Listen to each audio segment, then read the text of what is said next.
So we are really happy to have with us today Professor Emanuele Berti. It's a pleasure. It would be nice if you would nicer if you would be here, but still, like a talk from Baltimore is it's something that we will enjoy, and we are going to learn from it. A few words about our speaker. Emanuele Berti is currently a professor at Johns Hopkins University since 2018 in Baltimore, in the US. But he actually received his PhD from our neighborhood country, Italy, from the University of Rome La Sapienza in 2002. Since then, he has also held several postdoctoral positions in many different institutes, including our own Aristotle University of Thessaloniki. He also moved to the Institute of Astrophysics in Paris, then to Washington University in St. Louis in the US, and later on in Caltech. He has also joined the faculty initially at the University of Mississippi before moving to Johns Hopkins as a full professor. Emanuele Berti is a theoretical physicist with a great interest in gravitational physics. So he's basically interested in testing different theories of gravity using gravitational wave signatures, but also trying to understand black hole binary astrophysics and cosmology through gravitational wave signatures. He's also a part of the US side of the LISA observatory. He has been a member of several societies like the American Physical Society and the General Relativity and Gravitational Society. He is also an editor on some prestigious journals, including the Gravitational Physics division of the Physical Review Letters. And today he's going to be talking to us about nonlinear black hole spectroscopy. And we are really glad to have you here. So the floor is yours. Thank you very much. Thank you so much, Maria. So today mostly I'm going to talk about this idea of doing black hole spectroscopy with binary black hole mergers. And the nonlinear is because there's been some controversy lately about whether you can describe the dynamics of black hole binaries using linear perturbation theory or whether you need the full Einstein equations. And I will argue that it's very important to take into account the nonlinear aspects of the theory. And maybe some of you, for sure Harris, have seen this cartoon. This cartoon was drawn by Kip Thorne before 2005, well before 2005, in fact. And it's a cartoon that depicts the situation in which you have two black holes that initially are spinning and well separated. And in that part of the dynamics of the binary, you can describe the system using something called post-Newtonian theory. Then the two black holes come together and they merge. And for that part of the dynamics, you need to solve the Einstein equations on supercomputers. And then at the end, the two black holes merge. They form a distorted, rotating Kerr black hole. And for the last part of the dynamics, you can use perturbation theory and describe the dynamics as if you had a single black hole with some perturbations on top. So the question is whether linear perturbation theory can be used to describe the complicated dynamics near merger. And at the beginning, one of the big selling points for gravitational wave detectors was that indeed you need supercomputers to understand this part of the dynamics, and you can use gravitational wave detectors to understand what is really going on here. But then once people actually computed the dynamics, they found that the waveform here looks deceptively simple. And then some people started arguing that maybe perturbation theory is good enough. And today I will argue that I don't think it is, and I will explain why.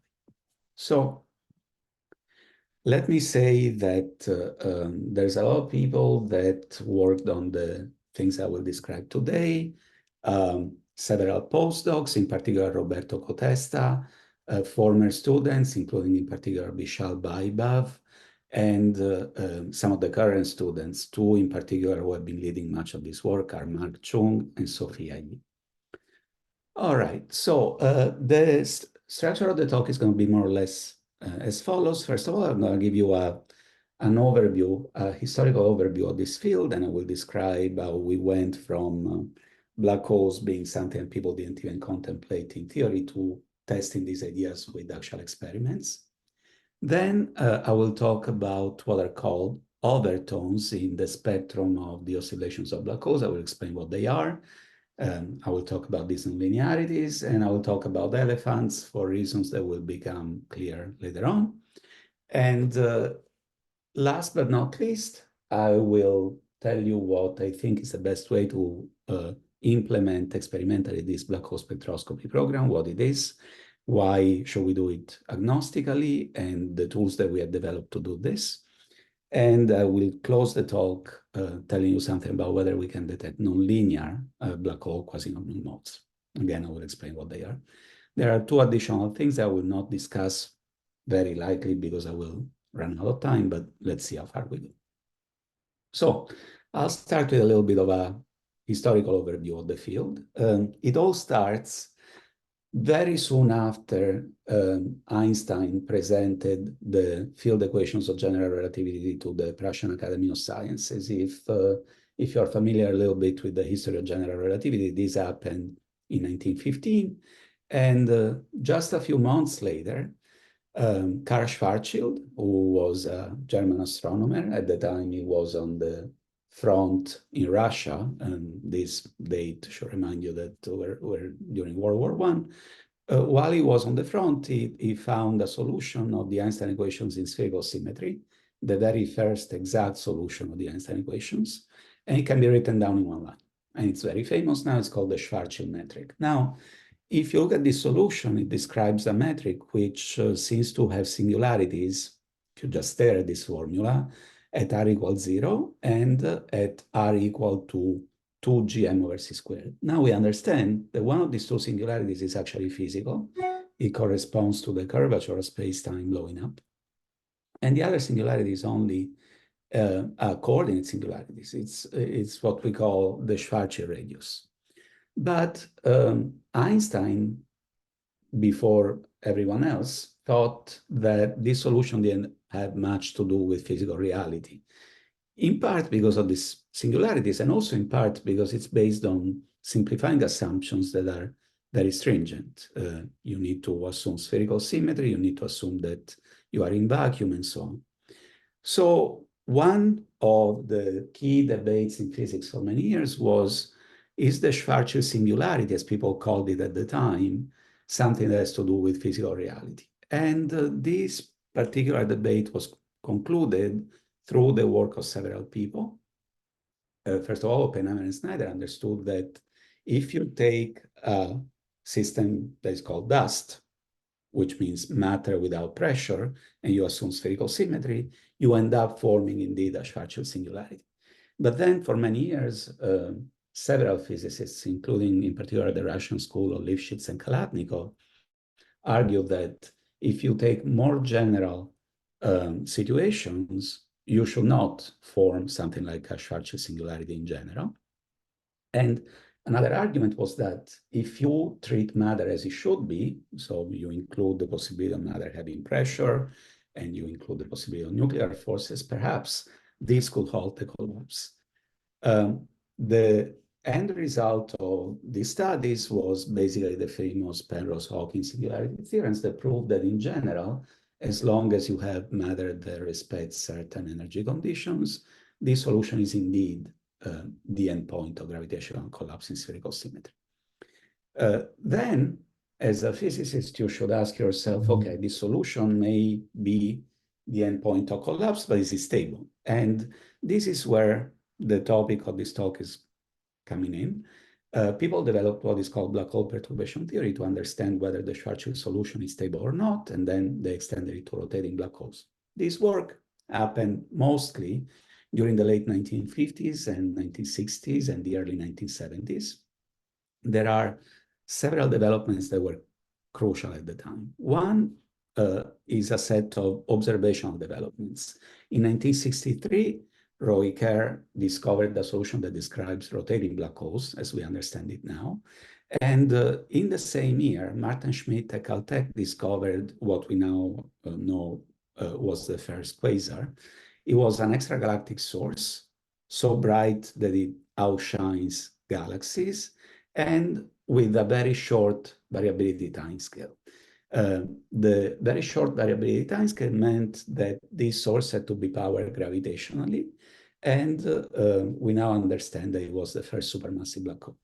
Around the same time, Riccardo Giacconi here at Johns Hopkins University was designing X-ray satellites. And one of those X-ray satellites was used to detect Cygnus X1, which we now understand was the first stellar mass black hole.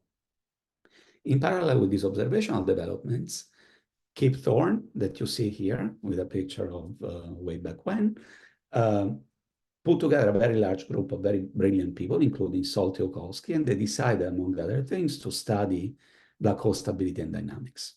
And these studies led to some key results.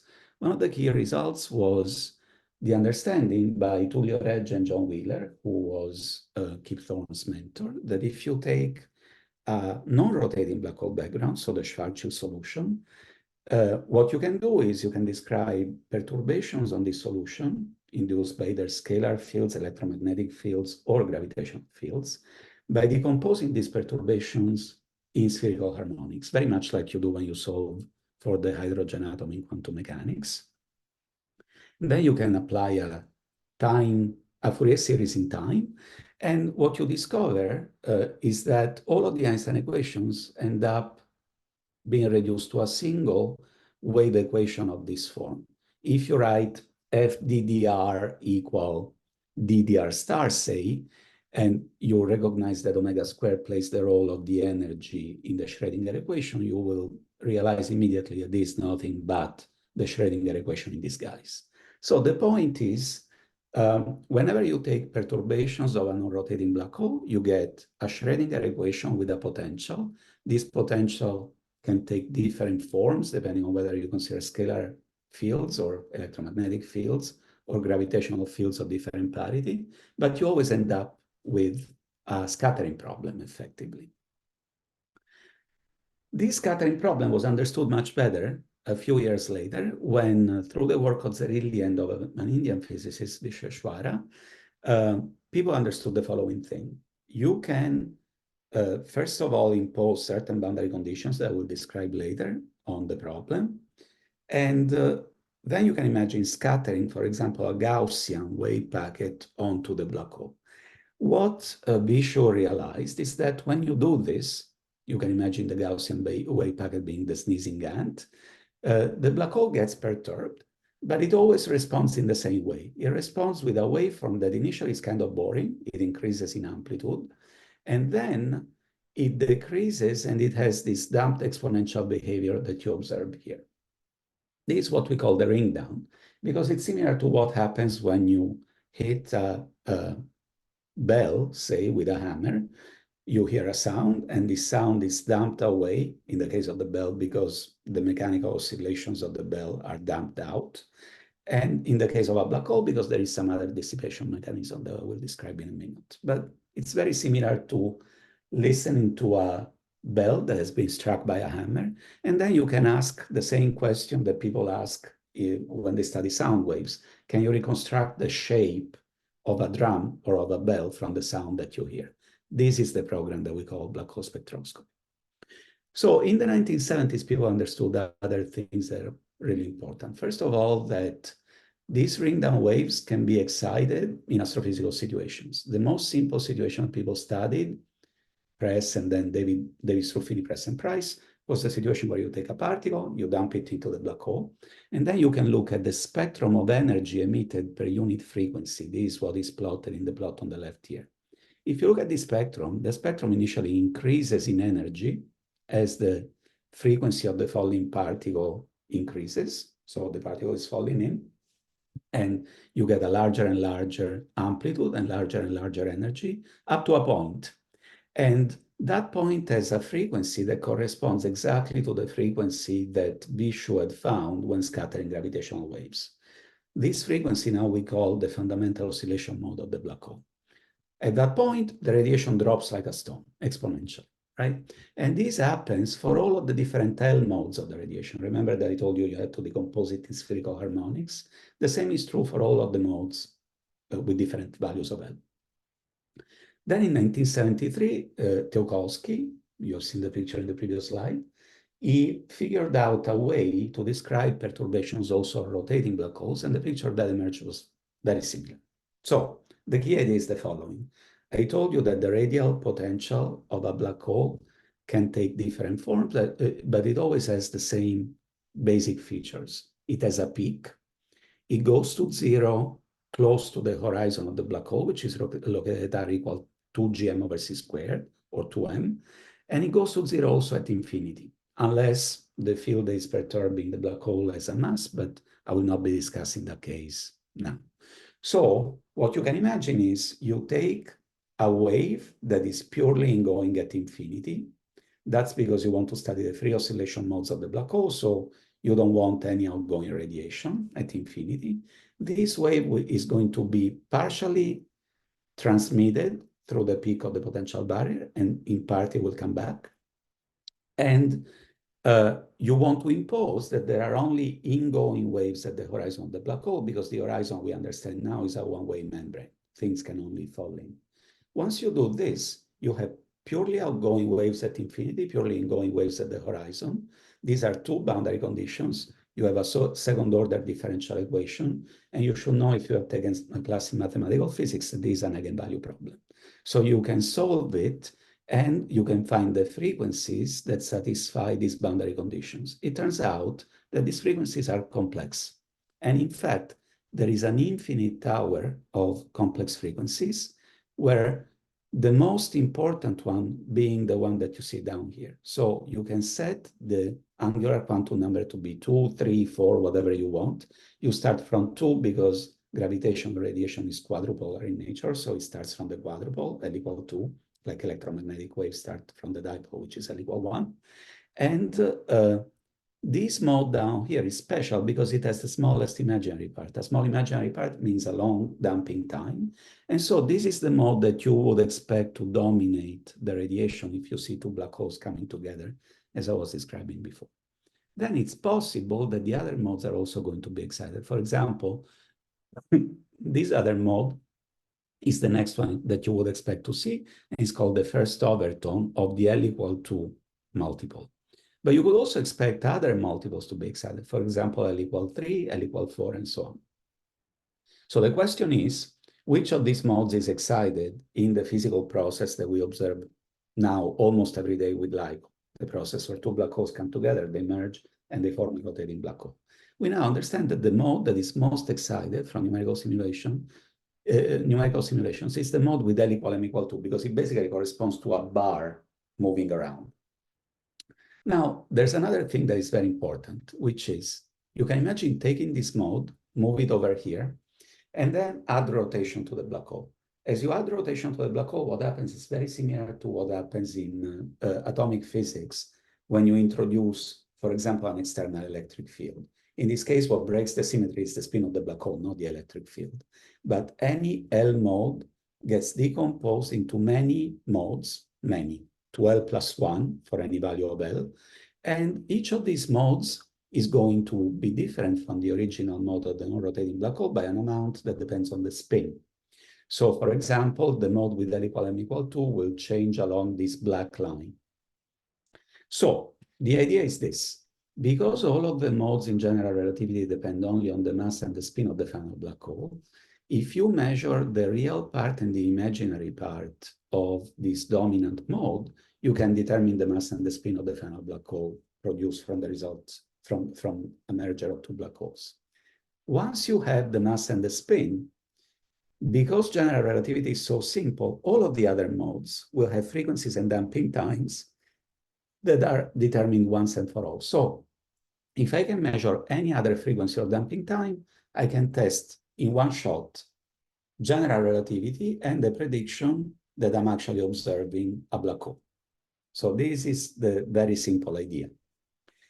And in the following years, people understood this much better. For example, they understood that if you take the collapse of a black hole and you study it in detail, you see that in fact, you observe first a damped exponential. You can imagine fitting this damped exponential with one complex frequency, e to the I omega t, so it will have a frequency and a damping time. And then you subtract that first fit from the waveform that you see over here. And what you get is the frequency that you see here, where it says subtracted curve. This is from a 1978 paper by Cunningham, Price, and Moncrief. So you see that the second curve also looks like a damped exponential.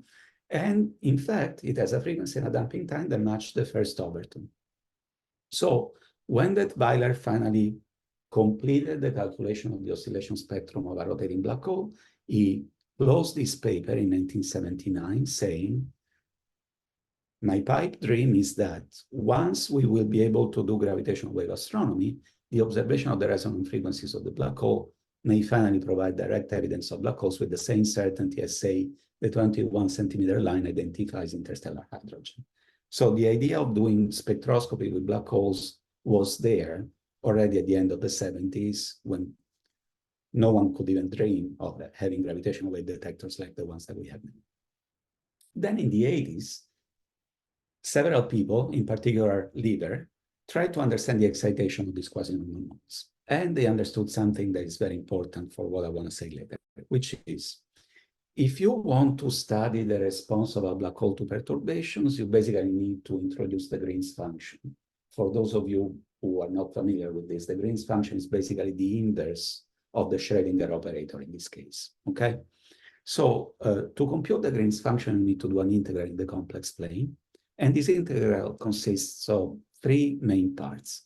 One part is a contribution that comes from this large semicircle that you see here, okay? That part corresponds to what we call the prompt response. It's a large frequency or small time contribution. And it basically tells you that if you imagine the situation where you drop a stone into the black hole or a particle, there's going to be radiation that comes out of the particle promptly and just travels along light cones from the location of the particle. Then there is a second contribution that comes from the fact that the differential equation has a singularity at the origin. And to take into account that singularity, you need to deform the integration contour and introduce a branch cut. And the contribution from the branch cut tells you that there's going to be a late time power law decay. So for very large times, the waveform has to decay like a power law, t to the alpha, where alpha is actually 12 plus 3, but it doesn't matter. And last but not least, there's going to be a third contribution that comes from poles inside the integration contour. Those poles are effectively points where the amplitude of the gravitational waves blows up. And they correspond to the quasi-normal modes, because remember, I told you that the quasi-normal modes are excitations of the black hole that are not corresponding to any waves coming in. So these resonances are the points at which the black holes wants to oscillate naturally, and they are indeed the quasi-normal modes. Then there were several studies that studied the excitation of the quasi-normal modes, in particular, a paper that we did with Vitor Cardoso and Cliff Will almost 20 years ago now. But the point is that you can describe, for example, the waveform emitted by a particle that falls into the black hole by a superposition of several quasi-normal modes, and you can compute it analytically. You don't need to fit anything. In linear perturbation theory, you can show that by including many quasi-normal modes, for example, 6, you can reproduce the waveform emitted, which looks very similar to what Vishweshwara was finding for Gaussian scattering, and you can reproduce it at earlier and earlier times. Okay, and I will skip this because this problem it has been solved also for rotating black holes, but I don't want to get into the details. Then, in 2005, finally, people managed to simulate the merger of two black holes, and they found that if you take the waveforms that were computed first by Franz Pretorius, which are shown here with the black line, you can probably see it, then you can try to fit those waveforms by quasi-normal modes. So you can do it once, and you get the red line when you fit by a damped exponential. Then you subtract the red line from the black line, and you find the blue line. Once again, it looks like a damped exponential. You can fit it again, and you can keep doing this, and you get a fit that gets better and better as you approach the peak of the radiation. But if you read the paper by Alessandra, Greg Cook, and Franz Pretorius at the time, And also the paper that we finished where we studied more general cases, including black holes of unequal mass, merging and stuff like that. What you see in those papers is that we found that these fits can only be trusted really after 10M after the peak of the radiation in units that relativists like to use. And that means that you can only use this black hole perturbation theory when the black hole is not very highly distorted. Then, of course, this happened. People observed gravitational waves. I'm sure you've seen this plot many times. And the signal looked beautifully like the theoretical predictions for an spiral merger ringdown. But as you can see, the signal is very noisy after the peak of the radiation. And so I think that most of you, if I were to ask you, would have a hard time claiming that you can really see a damped exponential in the data here, because the signal to noise is not very, very large. So soon after that first detection, we wrote some papers where we said, okay, we cannot see the ring down very well now, but as we will build better and better detectors, for example, this curve that here is labeled Voyager now has a different name. It's called A-sharp, but it corresponds roughly to the best technology you can put in the current LIGO facilities. When you get to this point, you will have a sensitivity that is about 10 times better. And with a sensitivity that is about 10 times better, you can see signals with a signal to noise ratio that is also 10 times better. And we said, okay, probably at this point, you will be able to do spectroscopy. And of course, you're going to do it much more sensitively when you build even better detectors like Cosmic Explorer, which is a plan for a 40-kilometer detector here in the US, or the Einstein Telescope, which is an underground 10-kilometer detector that people would like to build in Europe, unless they build 2 detectors, but that's a different story. And things are even more promising if you put a detector in space, because in that case, you will be able to observe the merger of massive black holes. And even though this noise curve doesn't look as nice, you have to keep in mind that the signal to noise ratio scales with a very high power of the total mass of the system. So when you go down by 4 orders of magnitude in frequency, you go up by 6 orders of magnitude in this n⁻⁵ And so the signal to noise here is going to be comparable and actually larger than the signal to noise that you can get with Einstein Telescope and Cosmic Explorer. So in a paper that we wrote in 2016, we said, okay, maybe we will be able to detect a very large number of events, but if we want to detect the higher multiples, we will only be able to do it on the ground when we build Voyager class detectors. So the solid line is when you detect ring down at all, which we have already detected, and the lines with hollow symbols correspond to detecting at least another mode, and so doing these tests. And other people came to similar conclusions. You really need a Voyager class detector on Earth, but if you build LISA, every time you see a merger event, the solid and hollow points are basically in the same spot, because your events are going to have such a large SNR that you will be able to do these tests all the time.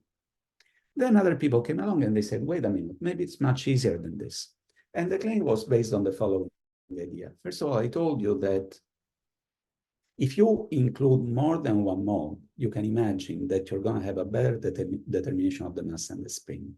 This is something that we showed in this paper. I will not get into the details of what this plot is showing, but basically the idea is don't include only one mode when you do the fit. You should include at least 2, because if you include 2, you're going to get a better determination of both the mass and the spin, and you're going to get a lower residual to the fit.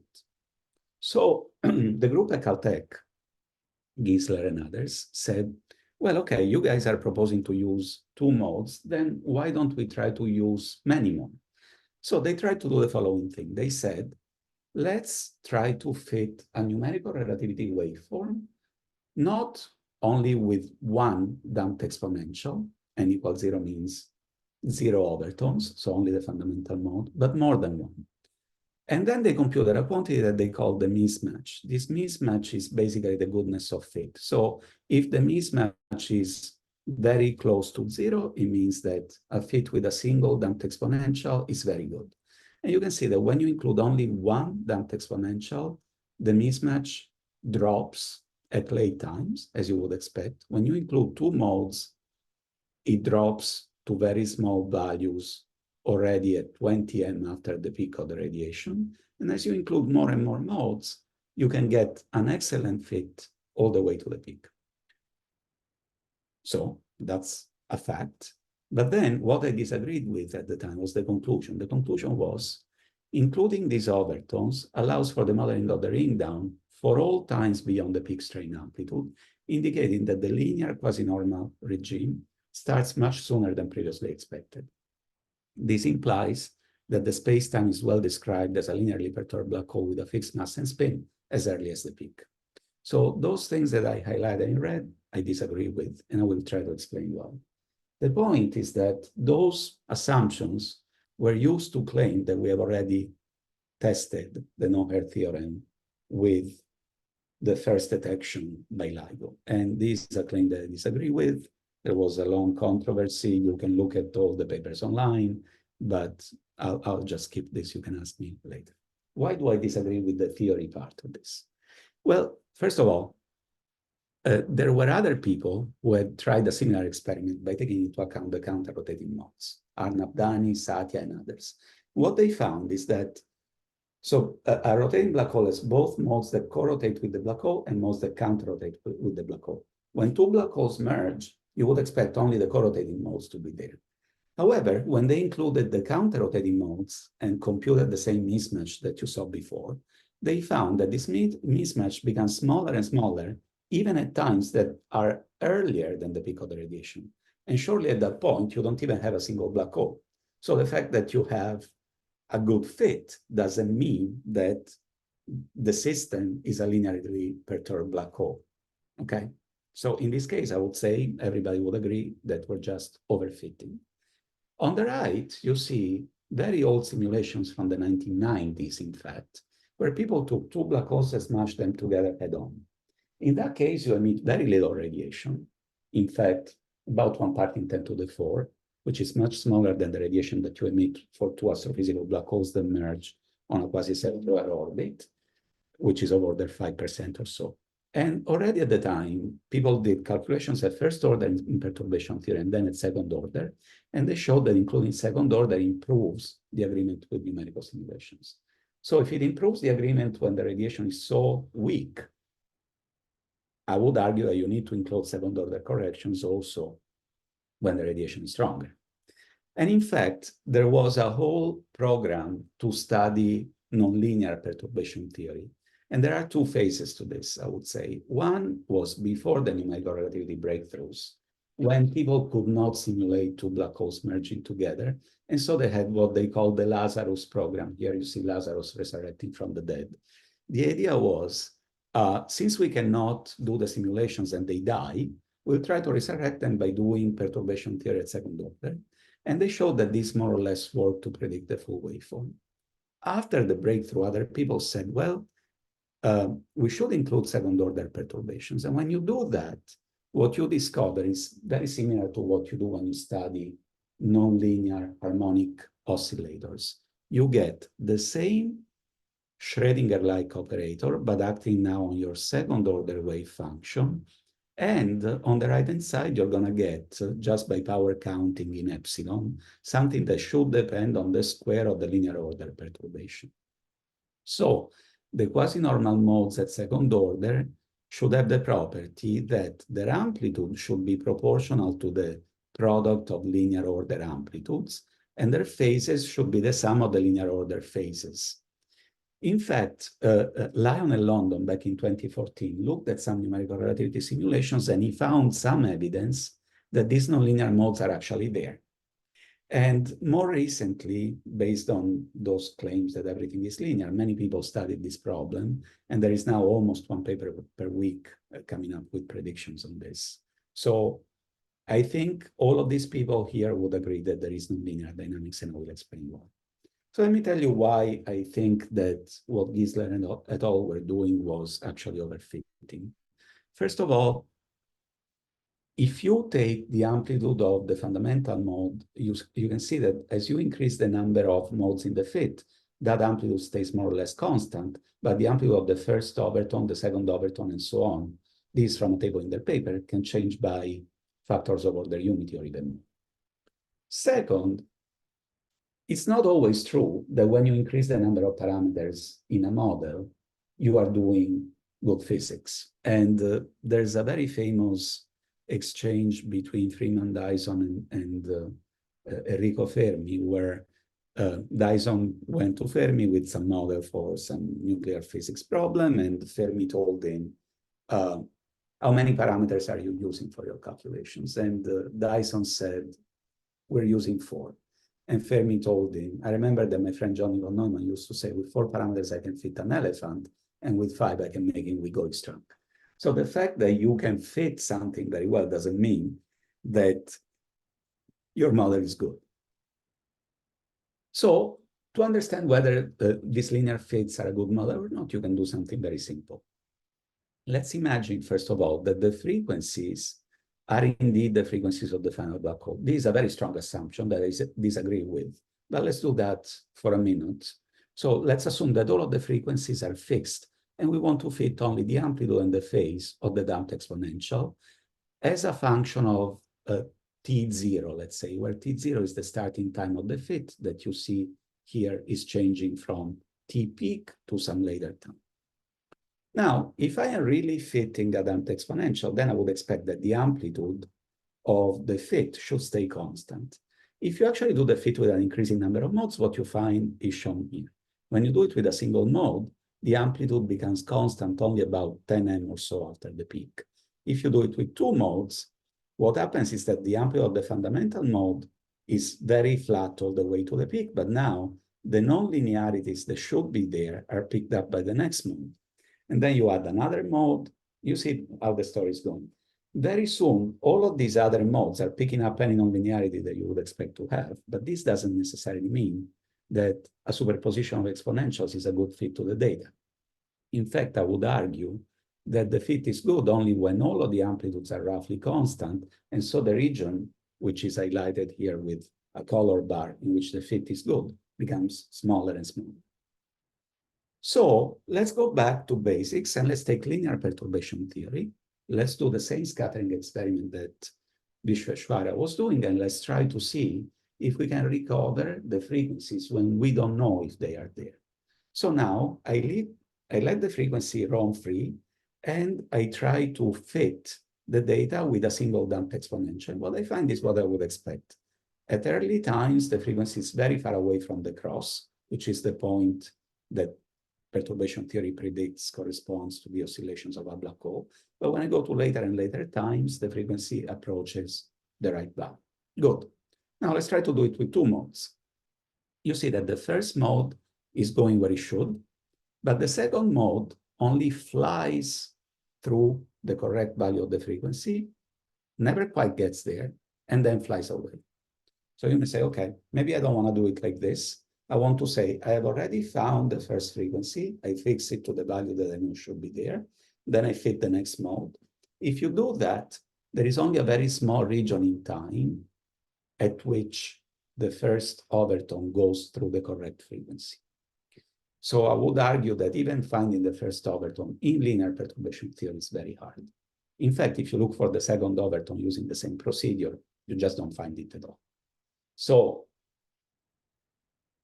conclusion, even in linear perturbation theory, I would argue that going beyond 1 overtone is unphysical.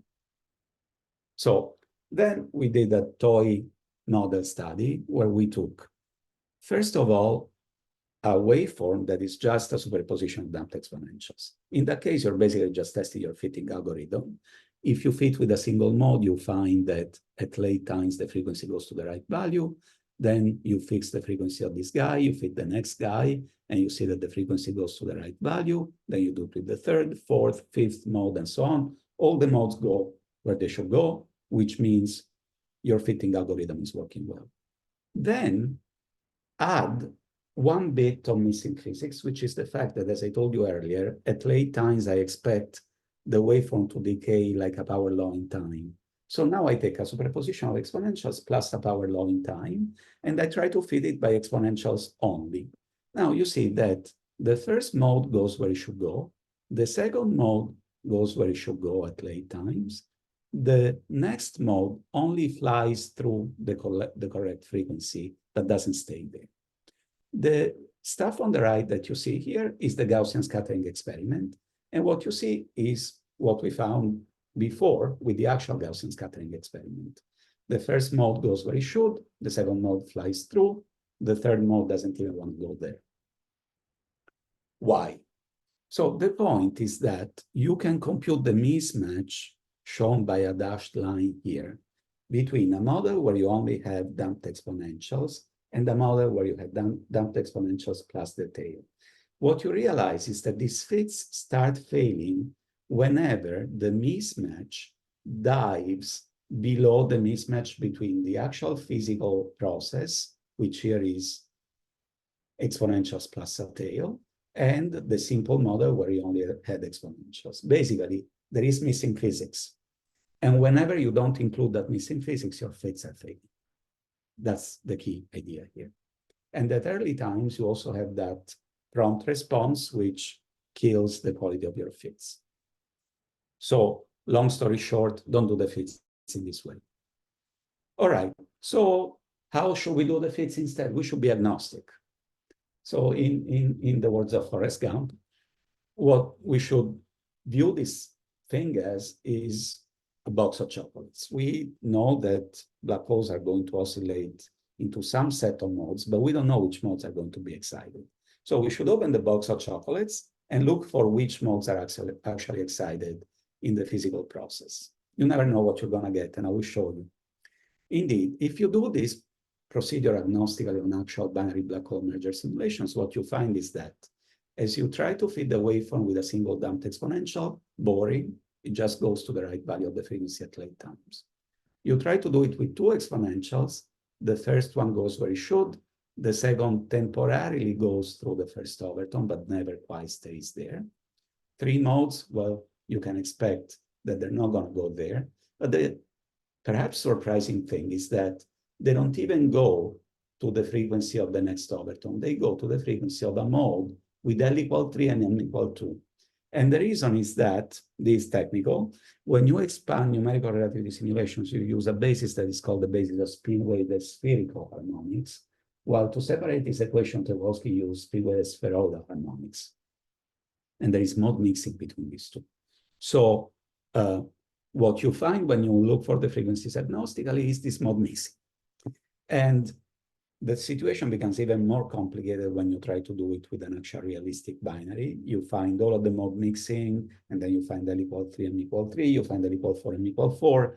So all of these other modes should be there, but not the overtones. And so you cannot just fit with this guy plus this guy and claim that you have tested the number theorem. That's why I didn't believe those original number theorem tests. Okay, let me skip all of these plots, which just elaborate on that point. And let me go to the nonlinear part of the story. So I told you Lionel London already claimed that he had found nonlinear modes. We had been looking for these nonlinear modes, but we couldn't find them. And so we decided, okay, let's try to do our own simulations and do a controlled experiment where we can make the modes as nonlinear as we want. Let me explain what we are doing here. I'll start playing the movie. Basically, what you see here are two black holes that are colliding head-on. The black holes are located at the regions where the color is brighter. What I'm actually plotting here for people who do GR is the lapse. And I will let the black holes go. Now, I'm going to focus on the black hole on the right. You can imagine that there's another one on the left that is doing the same thing. We're zooming in. We're colliding these black holes at speeds that are very close to the speed of light. So the black holes will not look like spheres. They will look like a pancake because of Lorentz contraction along the direction of motion. You can see that the gravitational waveform has the usual prompt response. At some point, the black holes merge. You see the ring down here. This is a logarithmic scale. And this gravitational radiation you can extract from this simulation by zooming out. And here you see the gravitational waves coming out. And you see this beautiful ring down pattern that is emerging from the merger of the two black holes. Now, the beauty of doing this experiment with two black holes that collide head-on is that you can tune the energy of the collision. And so basically you can do a high energy collision experiment where instead of colliding particles, you collide black holes. And what you would expect is that as you increase the energy of the collision, the nonlinearities should become more and more evident. So we did this experiment. I'll stop the 3D moving. And we looked for the nonlinear modes that should be there, and we found them. So for example, what we found is that if you look at the L equal 4 m equals 0 mode, you would expect by the Clebsch-Gordon selection rules to find L equal 2 m equals 0 squared modes present in the L equal 4 m equals 0 multiple. And indeed, when you look for the frequency, you find it. It's there. Now, if this is really a nonlinear frequency, it should satisfy the fact that the amplitude of the nonlinear mode here should be proportional to the product of the amplitudes of the leading modes. And so we extracted the amplitude using the fitting procedures that I was describing before. And we found that the amplitude of the quadratic mode indeed scales quadratically. You see that this is a log-log plot with a slope of 2 with the amplitude of the driving modes. So case closed, the nonlinear modes are there. And once we were sure that we have found them here, we also went and searched for the modes in the quasi-circular black hole simulations by the Caltech group, which are the most accurate around. And we found the nonlinear modes there. And we put our paper out together with the Caltech group itself that now also found the nonlinear modes. And what they find is in perfect agreement with what we found. So at this point, we said, okay, now we want to extract as many modes agnostically as we can from the numerical relativity simulations. We can just take numerical relativity as the truth, and we can extract all the modes that we can. So we developed the medicine for all of your quasi-normal mode fitting needs. You may be tired of looking at these fits by now.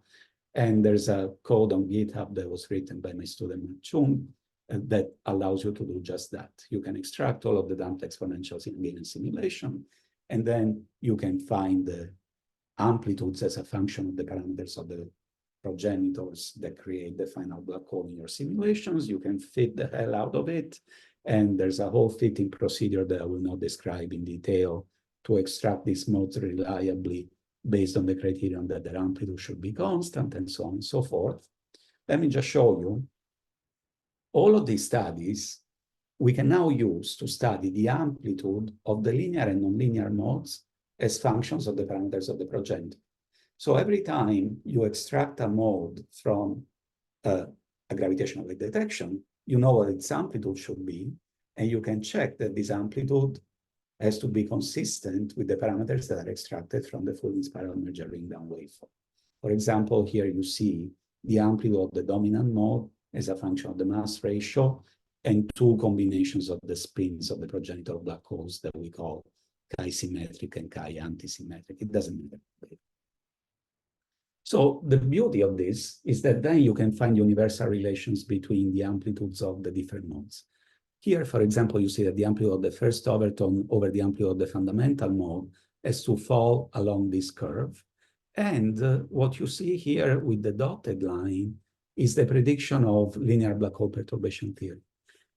You see that these two quantities are in very, very good agreement, I would say, in general, unless you go to very high spins, where, however, you don't have numerical simulations to perform your fit anymore. And you can also do the same by studying the relative excitation of the retrograde modes with respect to the prograde modes, and you find that there are universal relations there as well. And you can study the amplitudes of the quadratic modes relative to the linear modes. And again, you find certain relations just by fitting all of the numerical simulations in the 200 plus simulation catalog that was produced by the Caltech group. Now, the beauty of all this is that you can check these predictions for the amplitude of the quadratic modes by doing the Gaussian scattering experiment at second order. There are now black hole perturbation theory codes that can do the Gaussian scattering at second order. You can extract the ratio of the quadratic mode to the linear mode from those simulations. We have done it. Other people have also done it, Zhu and others at Princeton, and we all find consistent results. We find that this ratio of the quadratic modes to the linear modes, for example, has to depend on the spin in a very universal way that agrees pretty well in the region where we can extract the quadratic modes from the numerical simulations with the predictions from the full nonlinear merger of the black holes. So quadratic perturbation theory is working well. It predicts the ratio of the amplitudes, and this ratio is in very good agreement to what we find from the full nonlinear simulations. Very cool, I'm almost done. Now, the question is, I've been telling you all this time that the nonlinear modes should be there. Can we see them? So the answer is probably not with current detectors. Maybe yes, with detectors like Cosmic Explorer and Einstein Telescope. The plot that you see here is the number of events for which the quadratic mode signal-to-noise ratio would be larger than 8, using different astrophysical models that I don't have time to describe for the population of stellar mass black holes. The point is that you see the number of events here is relatively small. It's of order unity, maybe at most of order a few tens. And so there is a small chance, but I wouldn't hold my breath, that we will be able to observe nonlinear modes in the future as we build better detectors on the ground. However, this is my last slide. The prospects are much better with LISA. Let me explain this plot because there's a lot of information in this plot. Focus, for example, on the top row. This corresponds to a certain model for black hole formation, supermassive black hole formation. It's an astrophysical supermassive black hole formation model. You don't want to know much about what it says. But the point is that you can plot the events for which you can see. So let me start from the left. On the left, you see all of the events predicted by the astrophysical model. And the y-axis is the redshift at which these merger events are located. And the x-axis is the total mass of the final black hole produced by the merger. The size of the balls is proportional to the square root of the mass ratio of the binary. So a large ball means an event where the primary is very massive and the secondary is very small. So you see that according to this model, you're going to have many binary mergers at small mass, let's say between 10 to the 4 and 10 to the 5. And all of them are going to have a pretty small signal-to-noise ratio. In fact, if you only focus on the ones that are detectable, there's a smaller number of detectable events for which the full in-spiral merger ringdown is detectable. Now you can ask, how many of those models are going to have mass ratio less than 10? The reason we want to focus on mass ratio less than 10 is that we don't trust numerical relativity simulations for mass ratios larger than that. And you see that roughly, it's about the same number of events. And then you can ask how many of those events are going to have a detectable ringdown. In the case of these black holes, because most of these black holes are small mass, you won't be able to see the ringdown. So there are only a few survivors here for which you can actually see the ringdown. Last but not least, you can ask how many of these events are going to have a quadratic mode that is also detectable. And you see that there will be only 2, as in Highlander, the movie, that very few survivors, very few survivors. However, if you take other models for binary black hole formation where the initial black hole seeds were heavier, there are many more survivors as you go to the right. In fact, in this case, there could be hundreds of events for which you can see the nonlinear modes. So the answer is, we may be lucky if most black holes are born heavy, which is what is suggested now, for example, by JWST and PTAs, then there could be several tens of events in LISA for which not only we can detect the ringdown, but we can also detect nonlinear ringdown. And so this is my final message, and it's a message of hope. And I can close it here and take some questions. Thank you very much. It was a very interesting talk. So I'm sure that there are going to be questions. Let's see. If you have questions, you can raise your hands or you can unmute yourselves. Yes, please, Harry. Emanuele, is it possible to say a few more words about the physical meaning behind the tails what are these nonlinearities that explain why do you have these tails and not the exponential above the exponentials? Right. So the physical reason why you have the tails is backscattering. So you can imagine that around a black hole, you have this potential barrier, okay? And what happens is that if you drop a stone into the black hole, some of the radiation is going to come out of the location of the particle, but it will be scattered off the curvature of the background. So some of the radiation comes to you directly, and some of the radiation comes to you because it wants to propagate inwards, but it's backscattered, and it comes back to you after a little time. This effect, you can compute it analytically in post-Newtonian theory, and you can compute it also in black hole perturbation theory, and it results in a power law decay in time. So the physical origin of the backscattering, the mathematical origin is that branch cut that I was talking about before. But the physical origin is that in Einstein's theory, a background is curved. And so while in Minkowski, all of the radiation will just come to you, boring. In this case, you have backscattering and some of the radiation is propagated in a slightly more complicated way, and that causes the tails. You're muted, Harry. You're muted. Sorry. So this is why you had this mirror thing at one of your first slides as the analog of what happens with the potential.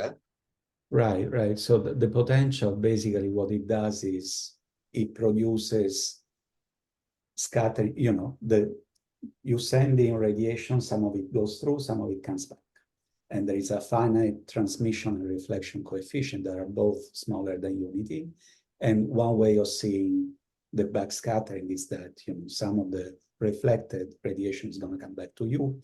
And when you do the calculation, you realize that there is in the time domain, there is a power law. Okay, thank you. You're welcome. In fact, there's a lot of work now trying to understand if you can see the tails in binary mergers simulations. We have always seen this tail when we do perturbation theory of black holes, but it's much harder to observe when you do full numerical relativity simulations of binary mergers. And there's a recent paper that I mentioned this last slide by Carullo and Demichis, where they say, if you look at eccentric binary black hole mergers, it's easier to see the tails. And they claim that they have found them. This claim is still a little bit controversial, but I have spoken with Gregorio, and I think physically it's true that we should see them in eccentric mergers more easily, but this is another area where lots of people are working, and there's some interesting results coming out soon. And one more question. What about the initial conditions when you have this head-on collision about the background? You cannot just put two black holes at rest at the beginning. Definitely. Or is it so far away that you don't care about that? Exactly. So if you look at that simulation that I've shown you, there are some features in the gravitational radiation that is coming out that come from constraint violation at initial times because the initial conditions are not perfect. But the point is that as long as you put them far enough away, by the time you see the ringdown waves, the contamination from the spurious radiation due to the imperfect initial data is already gone. So the trick that we used for those simulations, the reason we can do them more accurately is that we do dimensional reduction, and then we can do much faster and more accurate simulations in axial symmetry. And we can put the black holes much farther away. And so the ringdown spectrum is much cleaner than in the full 3D simulations that we did back in 2008, where we really couldn't see these effects. Okay, thank you. You're welcome.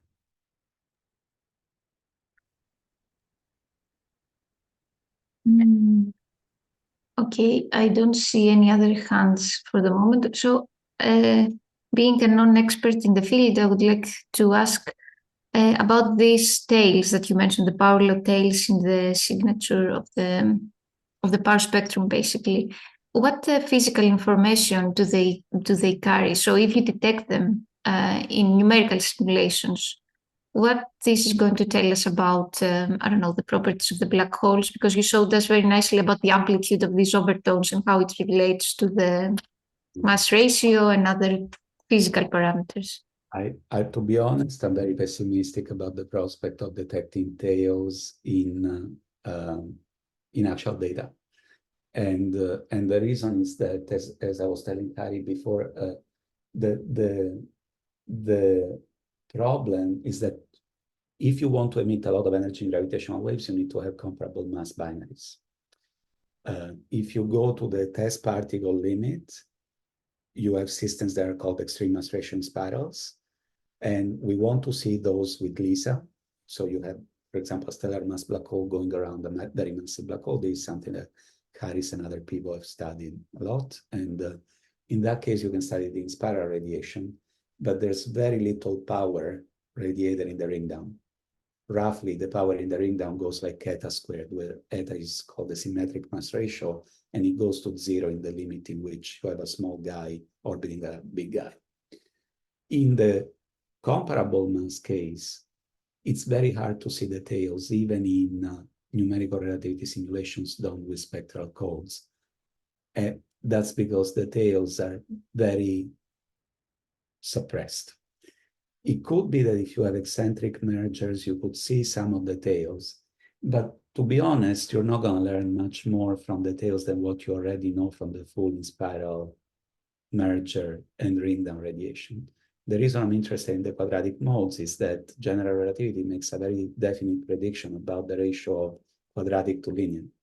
And so effectively, by measuring the amplitudes, you can have tests that the nonlinear theory is really consistent with general relativity and not some other crazy theory of gravity. So that's why I'm very interested in that. Because you're looking at the strong field, nonlinear dynamics. Mm-hmm. The tails are predicted also in other theories, and it would be nice to see them. You can... For completeness, let's say. Yeah, right. Okay, thank you. I see hand raised by Yorgos. Mm-hmm. Yes, so it is about the tail and the radiation that is basically seen due to the barrier, the potential barrier that mm-hmm. returns from the one state to the other. How can we distinguish these two? Or is it not possible? Sorry, which two? The radiation that is emitted from the one side and the one that is reflected. So I'm not sure that I understand the distinction, because you... I think Yorgos is asking about the connection between the scattering problem and the disturbance problem, the perturbation problem that you have in with the black holes. Yes, basically this one. So, in the scattering problem, you have some ingoing wave, and then right. you have reflection and some transmission. Yes. So, the connection between that problem, the quantum mechanical problem, and the... Oh, okay. I think I understand the question now. Thanks. So the connection is this. The scattering problem, say, when you take a Gaussian wave packet and you scatter it off the black hole, what you're doing is you're imposing some external perturbation, and you want to understand how the black hole responds to it, okay? So you take a Gaussian wave packet and you let it scatter, and what happens is that some of the wave packet is going to go through the potential barrier and fall into the black hole. Some of the waves are going to be reflected. What you see at infinity, if you put a detector at infinity, is the ringdown waveform that I was showing before. Why? The reason is that the potential barrier acts like a filter. So you can think of this problem in terms of a WKB expansion, and what you understand is that the frequencies that you observe at infinity are related to the value of the potential at the peak and to the second derivative of the potential at the peak. This is the same problem that you do in quantum mechanics when you solve using the WKB approximation, the scattering problem. So The point is that the discrete spectrum can be understood as modes close to the peak of the radiation, and that the peak of the potential, and that peak of the potential is located at for a non-rotating black hole at 3m. 3m is basically the location of the light ring.